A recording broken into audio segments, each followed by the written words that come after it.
Bonjour à tous, bienvenue sur ce direct. C'est vraiment un plaisir de se retrouver et on va continuer sur la série qui a maintenant quelques semaines. Est-ce que tu vis en mode réactif ou en mode créatif?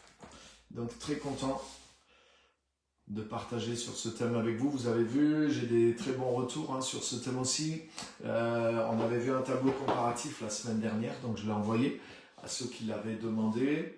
Et donc c'est des choses que vous pouvez revoir et bien sûr travailler parce que c'est vraiment un aspect très pratique. Le but c'est que ça devienne vraiment pratique et c'est ce qui peut changer beaucoup de choses dans nos vies. Donc bienvenue à tous ceux qui arrivent et qui se connectent sur le direct. Bienvenue à tous. Et on continue donc sur cette série ce soir. Et on va voir essentiellement deux choses. On va voir deux choses par rapport à la vie d'église, la vie chrétienne, l'engagement dans notre vie chrétienne, dans l'église, etc. etc. Donc c'est ce qu'on va voir ce soir par rapport au thème. Et voilà, bienvenue en tout cas à tous ceux qui arrivent, ceux qui nous rejoignent. Super.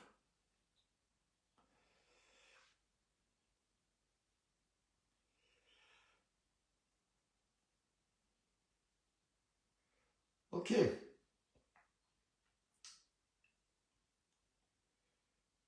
Alors, voilà.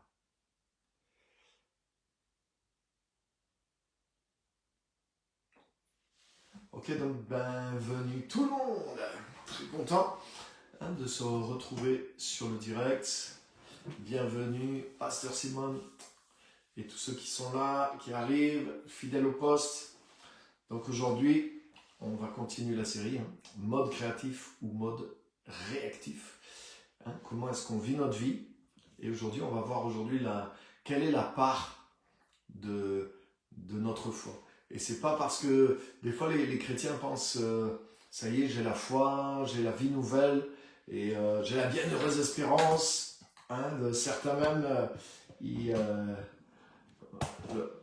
au lieu de chercher comment vivre leur vie de la meilleure façon pour Christ sur la terre, ils sont focalisés sur voilà, Jésus revient. Donc du coup, ça les détourne même de leur mission. Parfois, il y a un message des fois de la foi qui paralyse les gens finalement, qui les rend improductifs, alors que c'est l'inverse. Jésus a dit, je veux que mon Père sera glorifié si vous portez des fruits. Vous êtes le sel de la terre, la lumière du monde. Donc au contraire, il y a une manière de vivre notre vie par rapport à Dieu qui doit augmenter énormément notre impact sur la terre. Mais malheureusement, des fois, dans l'Église, il y a un message qui démobilise l'Église et qui démobilise les chrétiens en les rendant passifs, en les rendant uniquement concentrés que sur la prière, le retour de Jésus, l'Église, la sanctification. Et des fois, malheureusement, voilà, des fois on critique ceux qui se sont enfermés dans des monastères et qui sont plus utiles pour la vie du monde. Mais des fois, nous, les chrétiens aussi, même si on reste dans notre vie sociale, mais on est des fois un petit peu enfermés aussi dans notre... pas dans un monastère, mais une espèce de vie spirituelle qui est tellement spirituelle qu'elle n'impacte plus la terre. Donc ça, il y a quelque chose... Voilà, mon but aujourd'hui, c'est de vous aider à voir que justement une vie qui n'est pas réactive mais une vie qui est créative, c'est une vie qui doit impacter la terre. La vie de Christ en nous, bien sûr forcément elle commence par nous toucher nous, mais elle veut jaillir de nous et produire des fruits aussi à l'extérieur dans le monde. Et donc le but d'aujourd'hui, dans cette série, c'est de montrer comment la foi doit devenir justement un outil d'impact dans le monde et non pas l'inverse, non pas quelque chose qui nous démobilise, hein, et que ça soit juste quelque chose aussi qui soit un moyen une autre façon, on pourrait dire une façon chrétienne d'être dans la réaction. Et c'est exactement ça. Malheureusement, le fait d'avoir la foi, d'avoir la nouvelle naissance, ne nous rend pas automatiquement en mode créatif. Donc là, le but de mon message, c'est pas de dire, ah oui, voilà, ceux qui ont la foi, ceux les chrétiens, c'est ceux qui sont en mode créatif, et ceux qui n'ont pas la foi, ceux qui ne sont pas en Christ, c'est ceux qui sont en mode réactif, ils subissent la vie. Non, c'est pas la foi et la vie en Christ qui nous rend automatiquement créatifs. Et c'est pour ça justement que je donne cette série, sachant que tous ceux qui sont là, 90% plus même, sont des chrétiens, sont nés de nouveau. C'est pas automatique du tout, du tout, du tout et du tout. Et justement, la parole nous enseigne sur ça aussi. Donc, il y a certains qui utilisent leur foi, oui, effectivement, en mode créatif, mais d'autres aussi, leur foi n'est utilisée qu'en mode réactif aussi. Hein, ils subissent la vie, ils réagissent, comme j'ai parlé par exemple les dernières fois, ou la semaine dernière, même avec le tableau, hein, où par exemple certains ils sont préoccupés par leurs problèmes, mais certains de personnes qui ont la foi, mais c'est pareil, ils sont préoccupés que par leurs problèmes, et leur foi sert juste à réagir à leurs problèmes. Donc même s'ils ont un autre outil pour réagir, mais ils sont quand même en mode réactif. Donc c'est pas parce que j'ai la foi, c'est pas parce que j'ai la connaissance de la parole de Dieu que ça fait que je suis automatiquement en mode créatif et que je ne suis pas en mode réactif. Donc le but c'est de nous aider à nous évaluer aussi. Et justement aujourd'hui c'est ce critère-là, le critère de la foi qu'on va voir à la lumière de la parole et pour pouvoir justement avoir la foi qui travaille à vivre en mode créatif et pas juste en mode réactif. Donc je vais vous montrer essentiellement deux choses.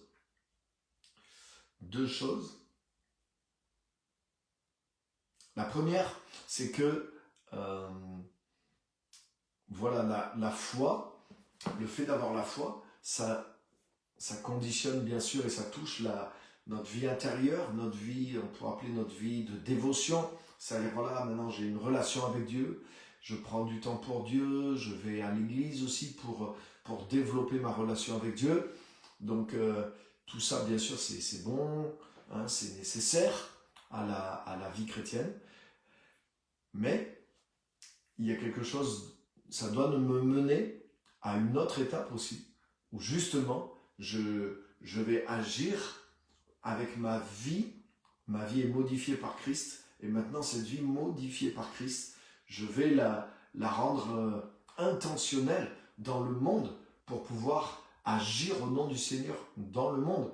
Et je ne vais pas me contenter de survivre ou de rester dans la même situation, de vivre juste pour arriver à ma propre vie, arriver à mes besoins, à ceux de ma famille, à m'occuper de ma petite vie, comme font les non-chrétiens. Mais je vais commencer à viser d'autres buts, je vais viser des choses plus grandes. Le Saint-Esprit me touche, le Saint-Esprit me rend conscient des besoins des autres, des besoins de salut, des besoins de sagesse, des besoins de valeur, des besoins de la parole, de l'enseignement de la parole, pour pouvoir résoudre des choses qui sont simples des fois, mais que des gens très intelligents même, parce qu'ils n'ont pas la sagesse de Dieu, mais se plantent et s'enfoncent. Donc c'est ça, il y a une différence. La foi n'est pas juste pour réussir ma vie intérieure et ma vie spirituelle. Et l'exemple de ça, il est dans le livre de l'Exode. Hein, vous connaissez bien sûr le livre de l'Exode. Et le peuple d'Israël était en esclavage en Égypte, hein, vous connaissez l'histoire. Et la chose que je voudrais vous montrer, je cherchais même sans avoir recours à un passage biblique particulier, vous connaissez l'histoire, là, le peuple d'Israël était captif de Pharaon en Égypte et il travaillait pour le Pharaon. Et vous savez quoi? Le Pharaon ne cherchait pas à les obliger à abandonner leur culte. Le Pharaon ne les empêchait pas de prier. Le Pharaon ne les empêchait même pas de se réunir le soir, après le travail, s'ils voulaient, pour chanter des louanges, pour s'édifier, pour louer le Seigneur, pour prier, pour lire des psaumes, pour rendre un culte à l'Éternel. Le Pharaon n'a jamais essayé de les empêcher d'avoir leur foi tant que leur vie extérieure était à son service. Ça, c'est fort, les amis. Et vous voyez, pendant toutes ces années-là, le peuple d'Israël avait la foi et utilisait leur foi en mode réactif. C'est-à-dire, ils priaient pour avoir la force de supporter les coups. Ils priaient pour avoir la force de tenir bon. Et ils priaient aussi pour que peut-être un jour, quelque chose change dans leur vie, comme Dieu en avait fait la promesse. Et il est même dit que leurs prières se sont accélérées et que leur cri est monté jusqu'à Dieu et Dieu leur a envoyé Moïse. Donc il y a eu du bon dans leurs prières. Mais quand Moïse est arrivé, Moïse les a fait sortir d'Égypte. Et Dieu a dit ceci, Dieu a dit, ce sont mes serviteurs que j'ai fait sortir d'Égypte et ils me serviront moi. Les Israélites sont mes serviteurs. C'est-à-dire que Dieu n'était pas satisfait avec simplement le fait que Israël lui rende un culte, mais que toute leur vie soit prisonnière du système de Pharaon et qu'ils ne puissent pas servir le Seigneur, qu'ils ne puissent pas utiliser leur vie, leur temps, leurs biens, leur force, leur famille pour le royaume de Dieu, pour les plans de Dieu. Ils étaient obligés de travailler pour les plans de Pharaon, ils travaillaient pour construire l'Égypte, alors que Dieu voulait qu'ils travaillent pour construire son règne et son royaume. Et là, il y a quelque chose à comprendre, les amis, c'est que on peut avoir la foi, mais sans que notre foi nous pousse à relever un défi d'utiliser notre vie pour servir le Seigneur. On ne peut pas utiliser juste notre vie pour vivre. Hein? Et c'est ce que Jésus nous dit aussi, qu'il nous a enseigné. Et ce que je crois, c'est que la vie intérieure, la vie du Saint-Esprit qui est en nous, mais au fur et à mesure qu'elle grandit, au fur et à mesure qu'on s'affermit dans le Seigneur, mais cette vie aussi crée une vision, crée un besoin en nous de servir le Seigneur, de récupérer notre vie, de récupérer notre temps, de récupérer le but que Dieu a pour nous et de vivre pour le but que Dieu a pour nous. Et ce but est supérieur à juste survivre, à juste gagner de quoi vivre.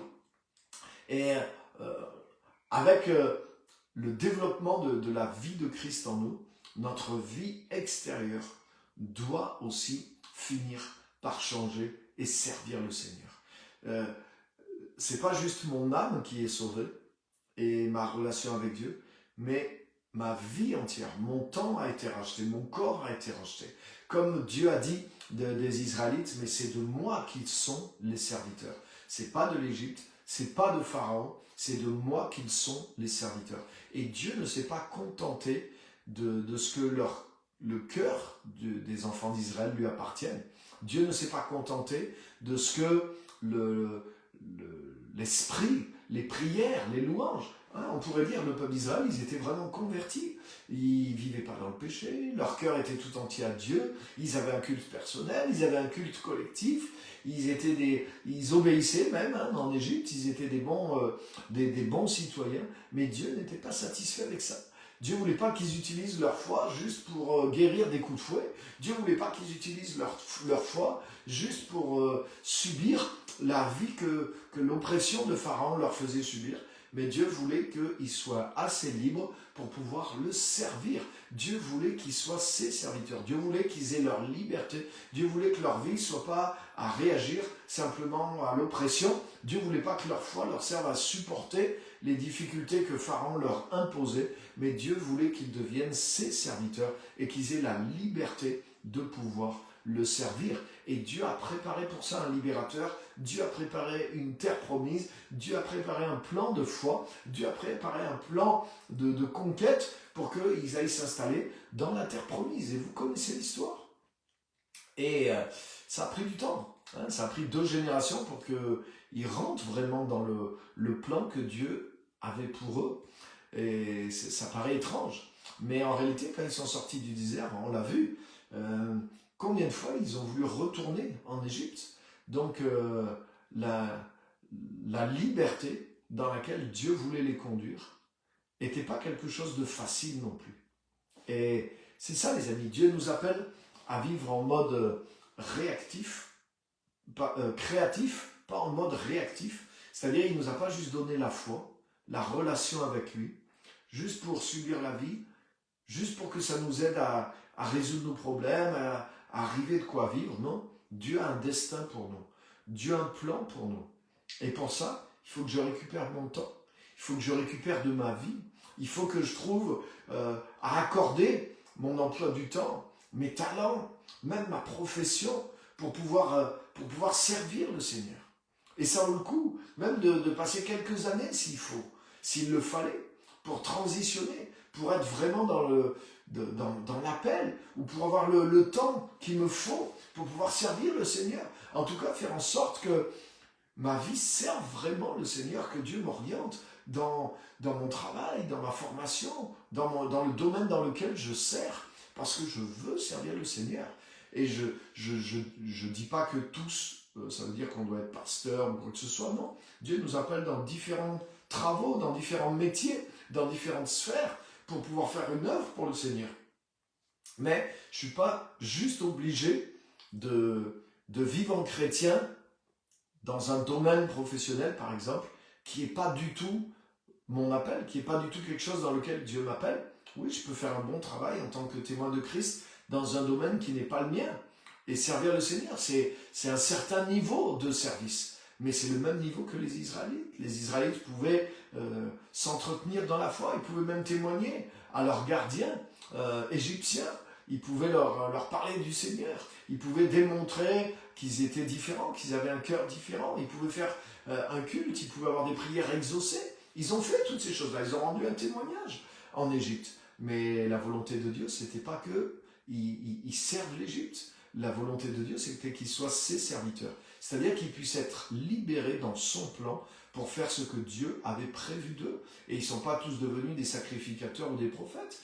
Ils ont exercé leur métier, ils ont exercé de toutes sortes de professions, mais dans la volonté de Dieu, dans le pays que Dieu avait pour eux, etc. etc. Autrement dit, Dieu avait pas simplement leur cœur, mais Dieu a pu récupérer leur vie entière. Et là, il y a quelque chose qui est pour nous aussi, les amis. Et c'est ce que je veux essentiellement vous partager aussi aujourd'hui. Donc, il y a quelque chose sur lequel on doit mûrir dans notre vie. Des fois, ça peut dire, ah oui, j'ai compris, donc demain, je change de vie en un jour. Mais il y a quelque chose sur lequel nous devons changer de cap. Nous devons avoir cette prise de conscience et voir que c'est possible pour nous, même si ça nous prend quelques années de transition, mais d'aller véritablement vers le plan que Dieu a pour notre vie et avoir le temps que notre vie, notre corps, le travail qu'on fait, la majorité de notre vie puisse servir le Seigneur. Que ça ne soit pas juste ce qui reste, comme les enfants d'Israël, après être fatigués, exténués du travail, d'avoir mangé, mais il leur restait peut-être quelques heures et ils les passaient à prier, à se réunir, à s'encourager, à avoir la foi, à faire ce qu'ils pouvaient pour le Seigneur. Mais c'était pas ça que Dieu voulait. Dieu ne voulait pas juste que leur foi leur permette de survivre et de réagir, mais Dieu voulait qu'ils aient une liberté de le servir. Et Dieu agit pour ça. Et je veux vous dire que nous, c'est pas en attendant que Dieu vienne faire quelque chose dans nos vies. Nous, Dieu a déjà fait quelque chose dans nos vies. Ce que Dieu a fait symboliquement, bon Dieu, c'est pas symbolique l'histoire d'Israël, c'est une histoire historique, mais elle est aussi symbolique pour les chrétiens, on est d'accord. Par exemple, Paul dit qu'ils ont été baptisés en Moïse dans la mer Rouge. Mais ce que Dieu a fait pour eux, au travers de Moïse et Josué, il a fallu 2. Il a fallu deux hommes de Dieu pour qu'ils aillent dans la terre promise. Il a fallu Moïse pour les faire sortir d'Égypte, mais il a fallu un Josué pour les faire rentrer en Canaan. Et ils ont passé 2 frontières. La première frontière, c'est la mer Rouge, mais la deuxième frontière, c'est le Jourdain aussi. Hein, franchir la mer Rouge, c'est avoir quitté l'Égypte. Mais franchir le Jourdain, c'est être rentré dans le pays promis. Et ça veut dire, je suis dans le plan de Dieu pour ma vie. Ça veut dire, j'ai grandi spirituellement, j'ai quitté le monde, je me suis équipé, j'ai revêtu Christ. Et maintenant, je rentre dans le projet de Dieu pour ma vie. Donc, non pas pour moi, mais pour amener dans le monde le royaume de Dieu, par mon métier, par mes dons, par mes talents, par mon appel, par la vie de Christ qui est en moi. J'ai libéré ma vie pour servir le Seigneur. Et les amis, c'est l'appel de Dieu pour chacune de nos vies. Jésus s'est préparé pendant 18 ans et à l'âge de 30 ans, il a franchi le Jourdain. À l'âge de 30 ans, Jésus a franchi le Jourdain et il est rentré complètement dans le plan que Dieu avait pour lui. Et là, l'Esprit de Dieu était sur lui et paf, quelque chose de merveilleux s'est passé pour lui. Donc, Jésus lui-même a pris des années de transition. Il était adulte, à 30 ans, ça fait un moment qu'il était adulte. Mais il a travaillé comme charpentier, il a appris des choses, il s'est préparé spirituellement, il a appris la parole de Dieu, il a appris comment servir le Seigneur, il a appris toutes sortes de choses. À 12 ans, on voit que déjà il se préparait. Mais il n'est pas resté juste là, il s'est préparé pour rentrer dans cette autre étape. Et il est rentré dans cette étape de sa vie aussi. Donc, notre foi n'est pas destinée simplement à notre vie intérieure, notre vie spirituelle, notre vie d'église, et nous aider à faire face aux obstacles de la vie. Sinon, ça veut dire qu'on vit en mode réactif. Simplement, on a une arme de plus que les non-chrétiens. On a la foi, on a la prière. Et malheureusement, beaucoup de chrétiens vivent comme ça. Donc, vivre en mode créatif, ça veut dire que maintenant, grâce à ma foi, grâce à ma vision, grâce à la parole, grâce au Saint-Esprit, je commence à prendre conscience du projet de Dieu pour ma vie. Et je commence à me préparer, je commence à me mettre à part. J'attends pas que Dieu vienne me chercher et m'amener là où je dois aller. Non, je cherche la volonté de Dieu. Je découvre l'idée de la volonté de Dieu pour ma vie et je me prépare pour la volonté de Dieu. Si Dieu m'appelle dans le domaine, par exemple, artistique, mais je vais développer mon art, je vais développer mes talents, tout en faisant peut-être le boulot que je suis en train de faire tout de suite, jusqu'au moment où, crac, je serai prêt et dans le milieu artistique, je vais pouvoir faire quelque chose. Si Dieu m'appelle dans le milieu des affaires, je vais avancer dans le milieu des affaires. Si Dieu m'appelle à travailler dans le milieu médical, mais je vais me former dans le milieu médical. Si Dieu m'appelle dans l'évangile, pour prêcher l'évangile, je vais me préparer pour l'évangile. C'est pas parce que Dieu m'a appelé que, clac, ah ça y est, c'est le temps de Dieu, maintenant, Dieu me prend, je me suis jamais préparé, j'ai rien fait, je me suis pas développé, Dieu me prend, poum, et Dieu me prend, et pof, ça y est, j'arrive, tout est prêt. Non, c'est pas comme ça que ça se passe. C'est nous qui devons comprendre. Hein, Jésus dit dans Luc 12, 47, je crois que c'est ça, il y a la stratégie de Dieu, où Jésus dit, Luc 12, 47, le serviteur qui aura connu la volonté de son maître et qui n'aura rien préparé, sera battu d'un grand nombre de coups. Qu'est-ce que ça veut dire? Regardez les étapes. Le serviteur qui, ayant connu la volonté de son maître, n'aura rien préparé. Waouh, c'est parlant. Ça veut dire déjà qu'il faut être un serviteur de Dieu. Ça veut dire dans mon esprit, je veux servir Dieu.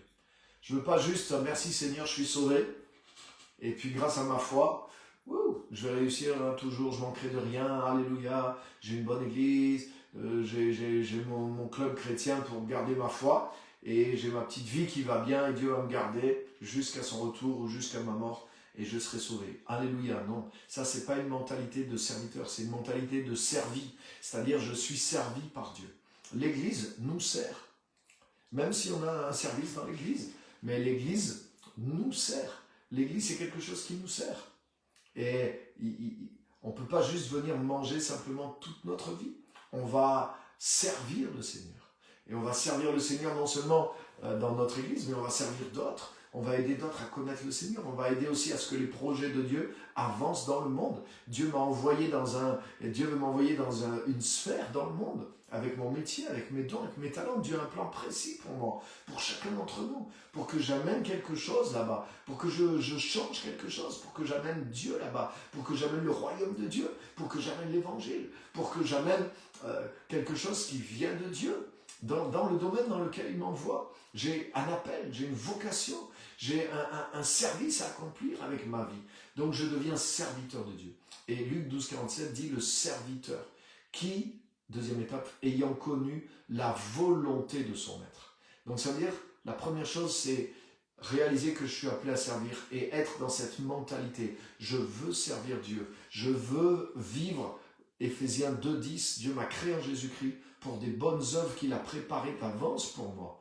Donc, je n'attends pas que ces choses viennent là. Il m'a créé pour des bonnes œuvres que Dieu a préparées d'avance. Ça veut dire que ces choses sont devant moi. C'est à moi d'avancer pour aller vers ce plan de Dieu, pour aller accomplir ces œuvres que Dieu a préparées. Je dois me former, je dois me développer, je dois prendre des risques, je dois essayer des choses. C'est un chemin sur lequel je dois m'aventurer par la foi.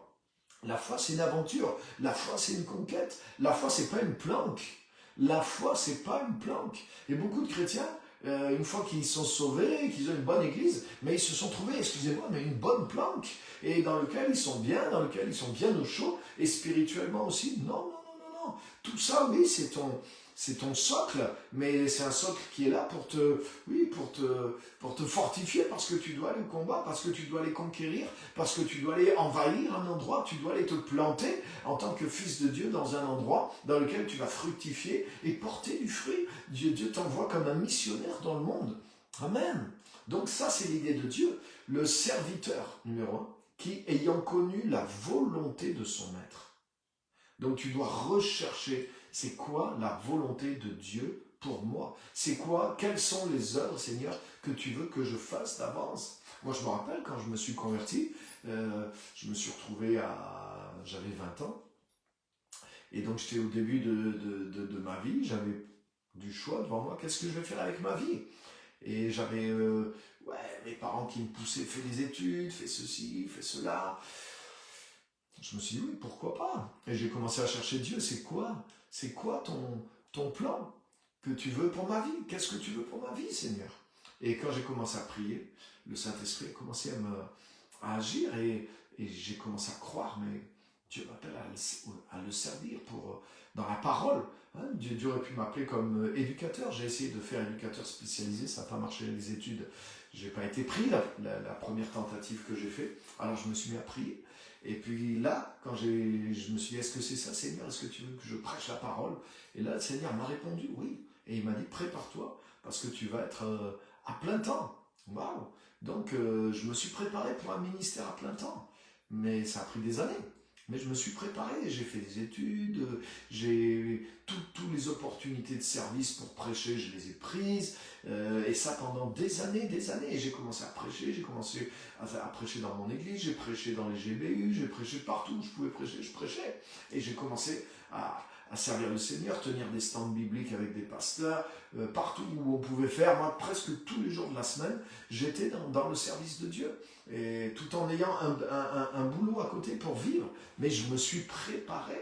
Pendant que j'étais là, j'ai fait des cours bibliques par correspondance, je me formais avec les pasteurs, je lisais des livres, déjà au bout de 3 ou 4 ans de conversion, mais comme aujourd'hui, je connaissais les versets bibliques, les références, personne ne m'avait appris, mais j'ai lu ma Bible quantité de fois, j'ai lu le Nouveau Testament quantité de fois en quelques années, parce que j'étais passionné dans ce domaine, je voulais grandir dans ce domaine, j'étais appelé dans ce domaine, et je n'ai pas attendu que Dieu vienne me prendre et m'amener, je me suis vraiment battu pour grandir, pour évoluer, je faisais le maximum en réalité. Donc, Luc 12, 47, le serviteur, donc première chose, avoir une mentalité de serviteur, je veux servir, et je vais aller servir, je ne reste pas dans une planque, je veux bouger dans le service. Et je vous garantis, moi j'avais des projets mais audacieux et même de folie avec ma femme. Même dans mes premières années, je pensais que j'étais missionnaire, j'ai commencé à faire des plans pour aller en Asie du Sud-Est. On était presque prêts à un moment avec ma femme, hein, dans les années, je pense que c'était au début, dans les années 90, on avait trouvé, j'étais presque à trouver un emploi au Laos et j'étais prêt à partir avec un job pour m'installer là-bas et pour commencer à amener l'évangile là-bas aussi, sans savoir comment, un peu dans l'aventure aussi. Hein. J'ai été, dès que j'ai eu des occasions au Mali, en Afrique, dans les années 97, j'y suis allé avec l'arrière-pensée. Mais si c'est Dieu qui me dit d'aller là-bas, j'y vais. En 2000, j'étais en Haïti, j'avais fortement ça dans mon cœur, cette arrière-pensée. Peut-être c'est là que Dieu, sauf que Dieu ne me donnait pas les feux verts, mais moi, j'avançais dans mes projets. Donc j'ai eu plein de projets comme ça, où je cherchais à connaître la volonté de Dieu, et je me préparais pour des choses comme ça, pour la volonté de Dieu. Donc, les amis, ce feu, cette passion doit être en nous. Si la Bible dit, c'est les violents qui s'emparent du royaume de Dieu. Si notre foi, elle est passive, Inch'Allah, si Dieu m'appelle, eh ben, il viendra me chercher et il m'amènera en Asie du Sud-Est ou en Afrique ou même ou dans le monde des affaires. Ah, moi je sens que Dieu m'appelle dans le monde des affaires. Ok, c'est bien. Qu'est-ce que tu fais depuis? Eh ben, j'ai un petit travail, mais est-ce que tu te formes dans les affaires, dans la gestion? Est-ce que tu as fait des formations spéciales dans le monde des affaires? Est-ce que tu t'intéresses? Ah non, mais quand Dieu voudra, il me fera rentrer par la grande porte. Mais ça ne se passe pas comme ça, les amis. Regarde les non-chrétiens, eux-mêmes, pour entrer dans le monde des affaires, ils suivent tout un parcours. C'est pas parce que toi, tu as Dieu que tu as un raccourci. Hein. Non, si tu n'as aucune compétence humaine, mais Dieu va pas te mettre « Ah, mais j'ai déjà entendu les témoignages. » Oui, il y a peut-être une personne, et parce que tu n'as pas entendu tout son témoignage. Mais ces gens aussi se sont formés ou ils ont appris sur le terrain. Donc, les amis, il faut qu'on sorte de toutes nos illusions, parce qu'un jour, on se réveille, notre vie est passée, où on se retrouve devant le trône de Dieu, et le Seigneur nous dit « Mais serviteur inutile, qu'est-ce que tu as fait ? » Ah, mais Seigneur, j'attendais que ça soit ton temps, mais mon temps, c'était les années que je t'avais données sur la terre pour faire quelque chose. Et notre temps, le temps de Dieu, c'est les années que Dieu nous a données pour chercher sa volonté, se préparer et accomplir sa volonté.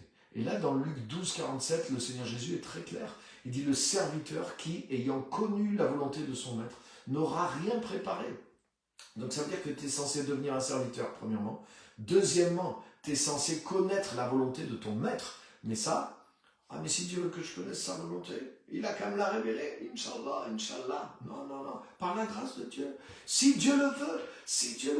Hein, tous ces slogans et formules religieuses, c'est pas chrétien ça les amis. C'est pas l'esprit de Christ, cette passivité, cette foi passive. C'est la religiosité. Mais c'est pas l'évangile. Jésus qui était le Fils de Dieu, il disait qu'il cherchait la volonté de son Père. Il cherchait à accomplir la volonté de son Père. Et qui poursuivait la volonté de son Père. Et quand il a fini, il a dit, Père, tout est accompli, j'ai accompli ta volonté, j'ai accompli l'œuvre que tu m'avais donnée à faire. Waouh! Jésus recherchait la volonté de son Père et les œuvres et il s'était préparé pour ça. Donc on ne peut pas laisser les jours passer, les années passer comme ça en étant passif. Ça, c'est vivre en mode réactif, c'est-à-dire attendre que les choses viennent et puis subir la vie et même oublier cette question d'appel et tout ça. C'est ce qu'ont fait beaucoup de chrétiens. Quand tu te laisses aller dans une foi passive, tu sais qu'est-ce qui se passe? Tu t'endors spirituellement. Quand tu ne grandis pas, quand tu ne relèves pas des défis spirituellement, si tu n'es pas en train de grandir spirituellement, si tu n'es pas en train de relever des défis spirituellement, je te dis la vérité, même si elle est dure à entendre, tu es en train de dormir spirituellement. Autrement dit, tu es en train de mourir spirituellement. Si tu ne grandis pas, si tu ne relèves pas des défis, si tu ne produis pas du fruit dans ton appel, mais tu es en train de dormir, et ça veut dire que si tu es en train de dormir, tu es en train de mourir spirituellement. Donc comme dit la Bible, réveille-toi, toi qui dors, mais réveille-toi spirituellement, pas juste dans l'action à cause d'un message et te rendormir dans 4 jours. Non, réveille-toi spirituellement. Le serviteur, premier point, qui ayant connu la volonté de son maître. Ça veut dire, dès que tu veux servir, mais prie, cherche le Seigneur. Et là aussi, fortifie-toi, écoute la parole, va chercher dans la parole de Dieu. Jésus a dit, dans le psaume 40, dans le rouleau des livres, il est écrit à mon sujet. Attends pas que quelqu'un vienne te prophétiser dans ton téléphone. Attends pas que, ah oui, mais moi, depuis combien de temps tu cherches vraiment la volonté de Dieu pour ta vie? Depuis combien de temps Combien de livres de la Bible tu as lus en cherchant véritablement? Est-ce que tu veux vraiment trouver la volonté de Dieu pour ta vie? Ou est-ce que tu dis, bon, je vais faire un effort de chercher parce que j'en ai marre que les pasteurs soient sur mon dos? Moi, je leur dirais, oui, j'ai cherché, mais moi, Dieu ne m'a pas répondu. Non, non, non, non, non, non, non. Cherchez et vous trouverez. Ça veut dire chercher jusqu'à ce que vous trouviez.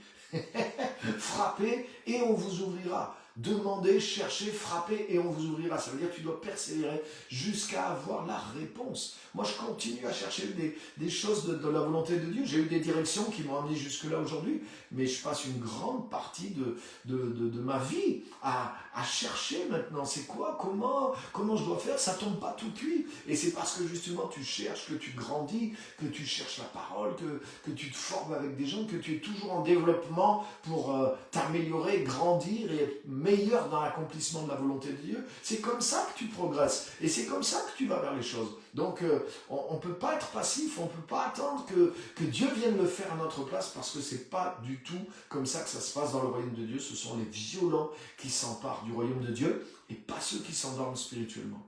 Sinon, tu t'empares de rien du tout. Sinon, c'est le monde qui s'empare de toi. C'est la vie, simplement la vie, et tu subis la vie. Tu es en mode réactif. Vous voyez? Donc, tu vois, tu peux être chrétien. Tu peux avoir, comme certains disent, toute la foi du monde. Tu peux être sauvé, tu peux parler en langue, tu peux être ancien dans ton église, tu peux être magnifique, sans être réveillé sur ton destin, sans réellement accomplir le plan de Dieu pour toi. Donc, Jésus dit, le serviteur, qui, ayant connu la volonté de son maître, donc tu dois chercher la volonté, la direction, qu'est-ce que Dieu veut que je fasse avec ma vie? Et ensuite il dit, et qui n'aura rien préparé. Donc ça veut dire, la troisième étape, c'est la préparation. Dès que tu as une petite idée de ce que Dieu veut que tu fasses avec ta vie, tu dois te préparer. Tu ne dois pas attendre que ce soit le temps de Dieu. Et ça, c'est une erreur pour perdre ta vie et tes années. Si tu dis, ah mais ça y est, voilà, je vois, Dieu m'appelle dans tel domaine, ah ben maintenant j'attends qu'il m'amène là-bas. Non, Jésus dit, serviteur, ayant connu la volonté, troisième étape, la préparation. Prépare-toi. Prépare-toi. C'est-à-dire, si c'est tel domaine, mais tu dois être le meilleur. Tu ne te prépares pas simplement spirituellement, tu te prépares professionnellement. Si Dieu t'appelle dans les affaires, mais tu devrais tout savoir sur les affaires avant même d'avoir mis le pied dedans. Tu dois avoir fait des formations, tu dois avoir lu des livres, tu dois avoir quels sont les chrétiens dans ton pays, dans le domaine dans lequel tu veux, qui ont déjà réussi là-dessus. Tu devrais toi-même être capable, avant même d'avoir commencé ton appel, tu devrais être capable de nous donner un cours et de nous former parce que tu t'es préparé. Jésus, à l'âge de 12 ans, il est dit qu'au temple, il posait des questions aux docteurs de la loi et que les docteurs de la loi étaient impressionnés par l'intelligence des questions que posait Jésus. Ça veut dire que Jésus avait déjà un bagage. Il posait des questions, il n'était pas en train de commencer sa préparation à 12 ans. Ça veut dire à 12 ans, il avait déjà accumulé quelque chose et avec ce qu'il savait, il posait des questions pertinentes, des questions qui choquaient l'intelligence de gens de mon âge, qui le disaient, waouh, mais comment ce gamin de 12 ans, il est déjà avancé jusqu'à ce niveau-là. Vous voyez? Donc ça, c'est se préparer pour aller vers la volonté de Dieu. Et les amis, waouh, et une fois que tu es préparé, ne t'inquiète pas, là, des portes vont commencer à s'ouvrir et le temps de Dieu va se manifester pour toi. Mais si tu n'es jamais préparé, mais le temps de Dieu ne pourra pas s'accomplir parce que tu n'es pas prêt pour rentrer dans le plan de Dieu pour toi. Donc c'est le serviteur qui, ayant connu la volonté de son maître, se sera préparé.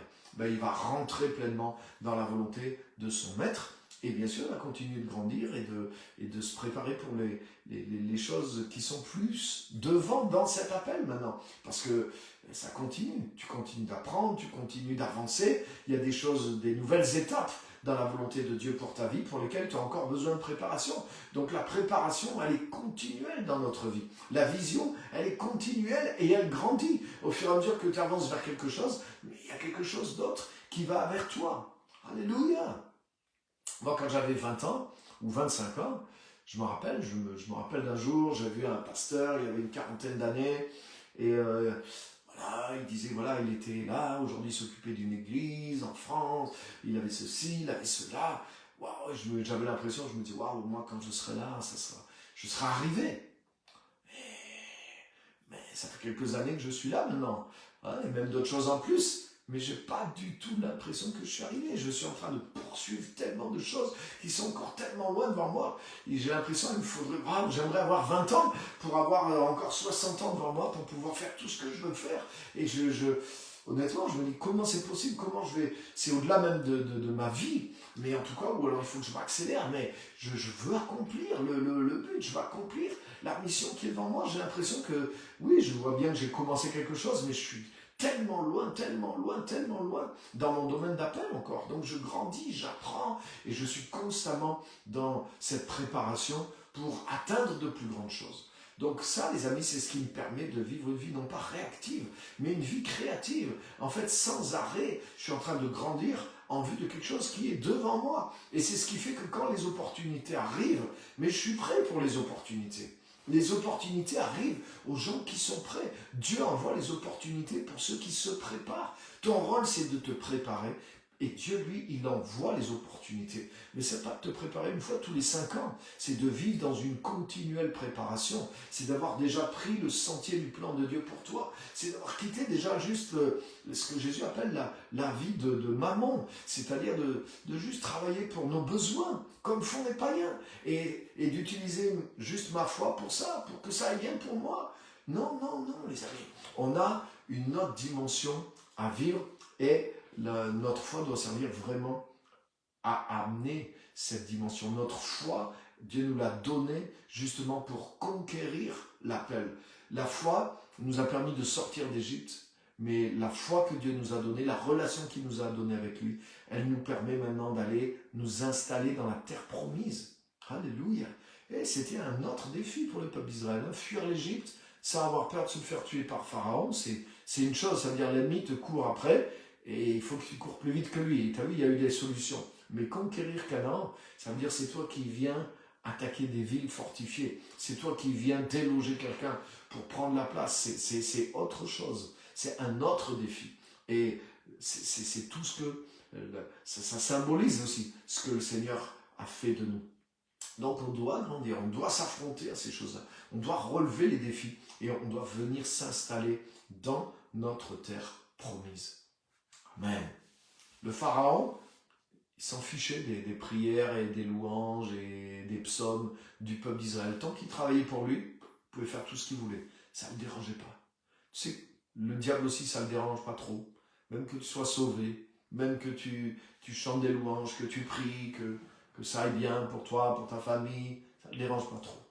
Par contre, là où on prend le dessus, c'est quand on rentre dans notre appel, on commence à servir le Seigneur. Et c'est là que Pharaon a été dérangé. Et c'est ce qui a fait qu'ils ont été complètement libérés. Le Seigneur voulait qu'ils le servent. Et ils l'ont servi et ils sont rentrés dans la terre promise. Amen, amen, amen, amen. Donc les amis, waouh, ça c'était ce que je voulais partager avec vous ce soir. Notre vie chrétienne, notre salut, notre vie d'église, c'est pas les fruits qu'on va présenter à Dieu le jour où on va aller au ciel. Ça, c'est Dieu qui a fait ça en nous.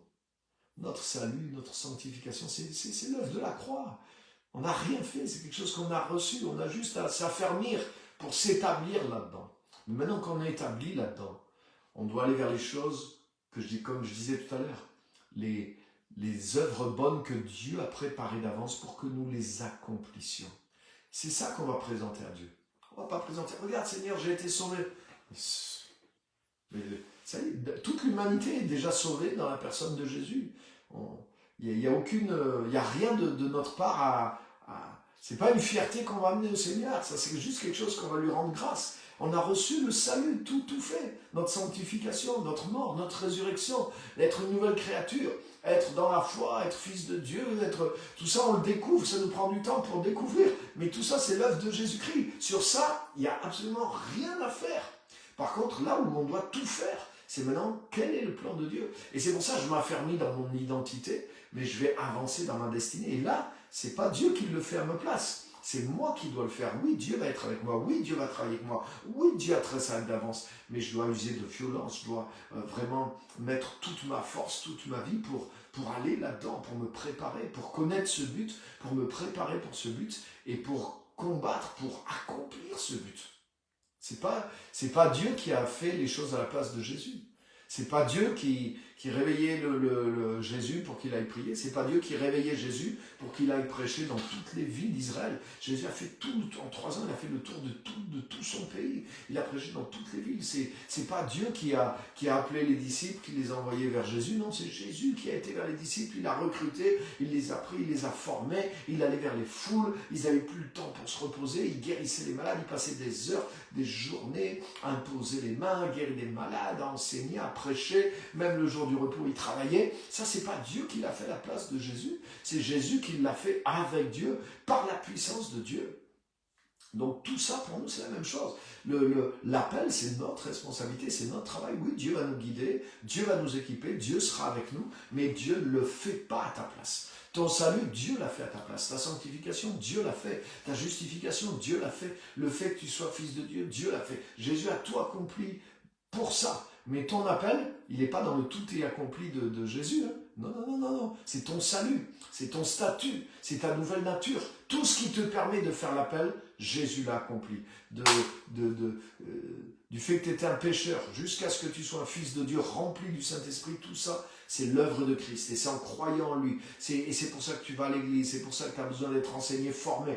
Tu ne fais que recevoir tout ce qui t'a été donné gratuitement par Jésus. Tout ce processus-là, c'est juste comment télécharger tout le cadeau, tellement le cadeau est grand. Mais là-dedans, il y a, à part prendre le temps d'apprendre, mais tout ça, il n'y a rien qui est notre œuvre. Tout ça, c'est l'œuvre de Christ. Mais maintenant, waouh, devenir serviteur pour aller accomplir l'appel de Dieu pour moi, ça, c'est le travail. Et c'est ça que je vais présenter à Dieu. Je vais présenter les fruits de ma justice. Je vais présenter les fruits de mon appel. Je vais présenter les fruits de ma rédemption. Je vais présenter les résultats que j'ai obtenus pour Christ. Je vais amener voilà à quoi a servi ma vie. Voilà ce que ma vie a fait. Ma vie de chrétien a fait. Ma vie de fils de Dieu. Voilà comment j'ai répondu à ta volonté. Voilà les fruits que j'ai portés avec ma vie.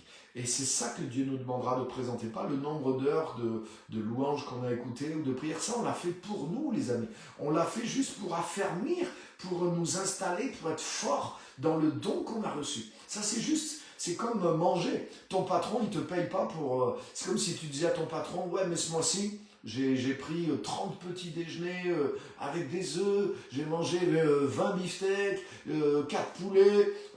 Ton patron dit, mais... c'est pas ça que je te demande. Je te demande combien de... combien de murs t'as monté, toi le maçon, toi le jardinier, t'as fait ça. Il te paye pour ça, ton patron. Et toute ta nourriture et ta forme physique, c'était juste pour avoir de quoi travailler. Mais ton patron, c'est pas ça qu'il veut voir. Et dans le salaire, bien sûr, ça pourvoit à ça. Mais le patron s'en fout. C'est pas ça qui l'intéresse. C'est qu'est-ce que tu as fait. C'est une image, hein. Mais vous comprenez ce que je vous dis, comme dit Paul, le Seigneur vous donnera de l'intelligence, vous comprenez ce que je veux vous dire. Alléluia. Et des fois le chrétien il croit que c'est ça, je vais juste présenter, regarde Seigneur, j'ai beaucoup prié, Seigneur, j'ai fait des déclarations, non, tout ça tu l'as fait pour toi, pour que spirituellement tu sois, c'est pas un service, quelque part c'est pas l'appel en tout cas, c'est pas ça l'appel. Ça, c'est la préparation pour l'appel. Ça, c'est l'entretien de ta forme spirituelle pour que tu sois en mesure d'accomplir l'appel. Mais ce que Christ attend de nous, c'est les fruits de l'appel. Le serviteur qui, ayant connu la volonté de son maître, n'aura rien préparé et rien accompli. Waouh! Mais le serviteur qui, ayant connu la volonté de son maître et qui se sera préparé et qui aura accompli cette volonté, il sera récompensé. Heureux ce serviteur que son maître trouvera en train de faire ce qui lui avait été commandé. En vérité, je vous le dis, il l'établira sur tous ses biens. Alléluia. Il y aura une récompense particulière parce qu'on va présenter à Dieu, voilà les fruits. Voilà les œuvres que tu avais préparées d'avance. Oui, c'est préparé d'avance. Oui, Dieu est avec nous. Oui, la nouvelle nature nous qualifie pour les faire. Mais je dois engager ma vie entière pour le faire. Je dois quitter le système de ce monde. Je dois rentrer dans le système de Dieu, je dois rentrer dans la foi, je dois rentrer dans mon appel, je dois aller dans mon domaine de vocation professionnelle, etc., etc. Je dois mettre ma vie dans le mille du plan de Dieu pour ma vie pour aller porter du fruit dans le domaine dans lequel il m'appelle, là où il m'appelle, et me préparer et être le meilleur pour ça. Alléluia. Et ça, c'est une vie entière. C'est pas un sprint. C'est pas, hop, en une prière. C'est une direction de vie. C'est une autre manière de vivre notre vie. Amen. Ah, c'est un message qui remet en question, mais par contre, ça vaut le coup. Remettez-vous en question si vous avez besoin et allez plus loin. Donc, il y a des livres qui sont sur ça, qui peuvent vous aider. Bougez pas.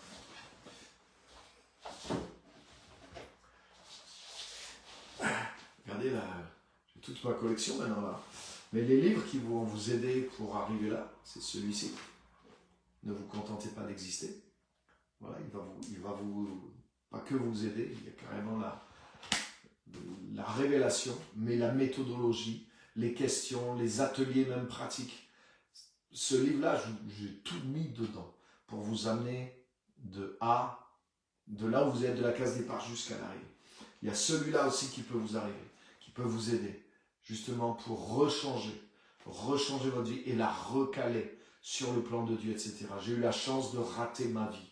C'est jamais trop tard pour remettre sa vie dans le plan de Dieu. N'importe quel moment, n'importe quel âge. Abraham a été appelé à l'âge de 75 ans. Il a commencé son appel à l'âge de 75 ans. D'accord, il a vécu longtemps.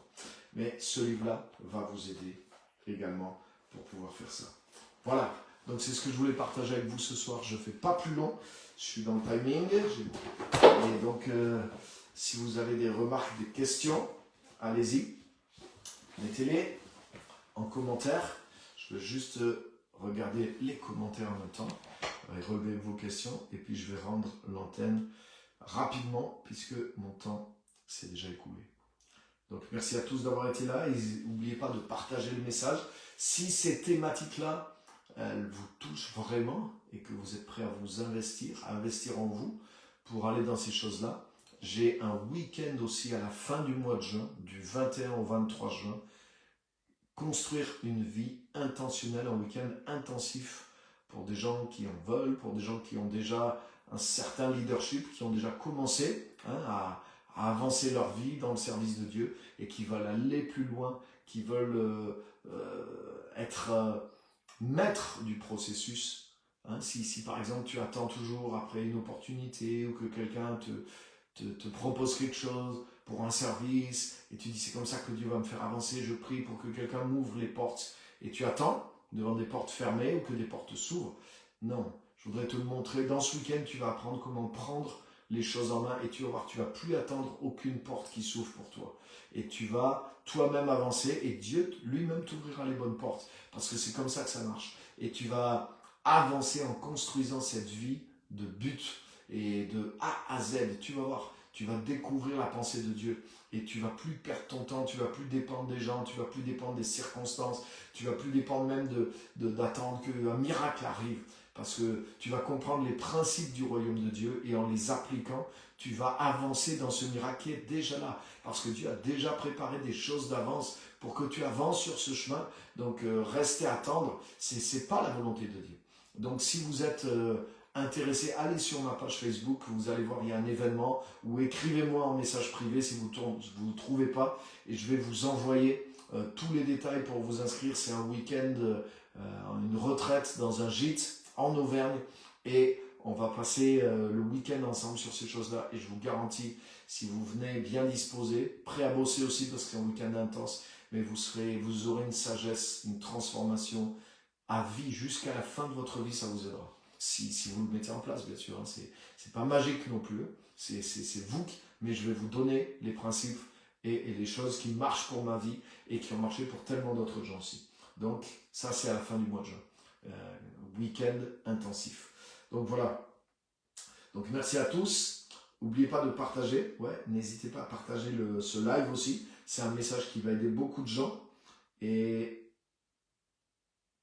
bienvenue à tous. Donc je regarde vos commentaires, s'il y a des questions, s'il y a des choses.